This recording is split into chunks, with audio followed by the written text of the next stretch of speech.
আগত দহন কাল। কলমে ও পাঠে আমি রুমা মণ্ডল।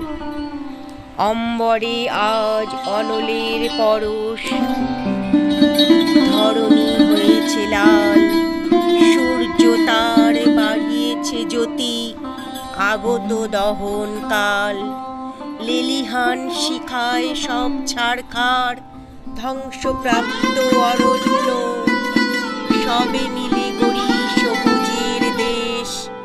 ভাবনা হোক অনন্য, উন্নতির সোপানে করছে বিশ্বজয়, প্রযুক্তি আর বিজ্ঞান।